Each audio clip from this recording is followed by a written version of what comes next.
अवामी न्यूज़ में ख़बरनि जो सिलसिलो जारी है। तव्हांखे किपरे में ख़बर ॾींदा हलूं त किपरो में क़ाइम प्राइवेट स्कूलनि में सहूलतनि जी खोट जो डायरेक्टर प्राइवेट स्कूल्स शहीद बेनज़ीराबाद नोटिस वरितो आहे। डायरेक्टर प्राइवेट स्कूल्स शहीद बेनज़ीराबाद स्कूल्स गुलाम मुजतबा दायो किपरो पहुतो, जिते हिन Sachal public school, Indus public school, Al Hafeez Cambridge school, Roshan Tara high school, royal city school, Shah Latif school समेत ॿियनि स्कूलनि जो अचानक दौरो कयो। दौरे दौरान मुख़्तलिफ़ स्कूलनि में पीअण जे पाणी, सफ़ाई, हवादार कमरनि समेत कमरनि में सख़्त गर्मी वारे माहौल सबबि डायरेक्टर प्राइवेट स्कूल शहीद बेनज़ीराबाद स्कूल इंतजामिया खे छंड पटनि ते सख़्त वार्निंग ॾिनी। डायरेक्टर प्राइवेट स्कूल शहीद बेनज़ीराबाद गुलाम मुजतबा दायो अल हफीज़ स्कूल जे रजिस्ट्रेशन मुअत्तल करण जी वार्निंग ॾिनी, जॾहिं त कैम्ब्रिज ग्रामर स्कूल किपरो ते शागिर्दनि खे सहूलियतूं न ॾियण ते दंड हयो वियो, जॾहिं त रॉयल स्कूल समेत काफ़ी स्कूलनि जी रजिस्ट्रेशन एक्सपायर हुजण सबबि खेनि वार्निंग ॾिनी वई। हिन मौक़े ते डायरेक्टर प्राइवेट स्कूल शहीद बेनज़ीराबाद गुलाम मुजतबा दायो साफ़ियनि खे ॿुधायो त शागिर्दनि खे बुनियादी सहूलियतूं न ॾियण ते का बि कंप्रोमाइज़ न थींदी। जेका बि स्कूल इंतजामिया शागिर्दनि खे गर्मी खां बचाइण समेत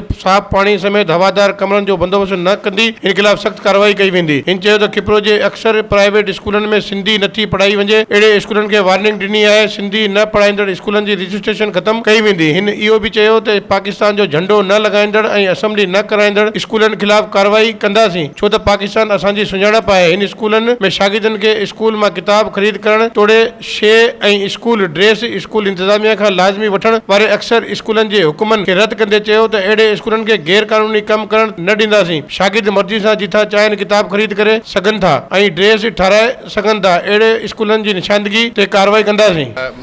Sachal Shah Abdul Latif school, royal school ऐं जेको आहे सो इंडस स्कूल ऐं कुझु ॿिया रोशन तारा स्कूल ऐं उन स्कूलनि जा ऐं कुझु ॿिया स्कूल जेको आहिनि उहो दौरो कयो आहे। ऐं हिते जेको आहे मूंखे कुझु शिकायतूं इन हवाले सां आहिनि त हिते स्कूलनि में कुझु सहूलियतुनि जी उणांद आहे ऐं उन्हनि खां असां जेका एडमिनिस्ट्रेशन ऑफ स्कूल जूं आहिनि उन्हनि खे असां बावर करायो आहे त हू कंहिं बि सूरत में ॿारनि जी जेको आहे सहूलियतुनि ते कोई कंप्रोमाइज़ न थींदो ऐं उते पाणी पीअण जो या जेको आहे वॉशरूम जी सहूलियत या पखनि जी ख़ासि तौर ते मूंखे उते जेका आहे गर्मी जी कंजस्टेड स्कूल जा कुझु माहौल आहिनि ऐं कुझु त स्कूलनि जी असां रजिस्ट्रेशन जेकॾहिं फौरी तौर ते जेको आहे त इहा ॿुधायूं था तव्हांखे त सस्पेंड कंदासीं जेकॾहिं उन्हनि पंहिंजी जेको आहे सहूलियतुनि जी बहितरी न आंदी। स्कूल जेका हिकिड़ो स्कूल त अहिड़ो बि आहे जंहिंमें कैम्ब्रिज जेको 2 सालनि खां वठी अनरजिस्टर्ड आहे, असां उनखे फाइन था कयूं पिया। ऐं ॿियो स्कूल हिते जेको आहे उहो स्कूल आहे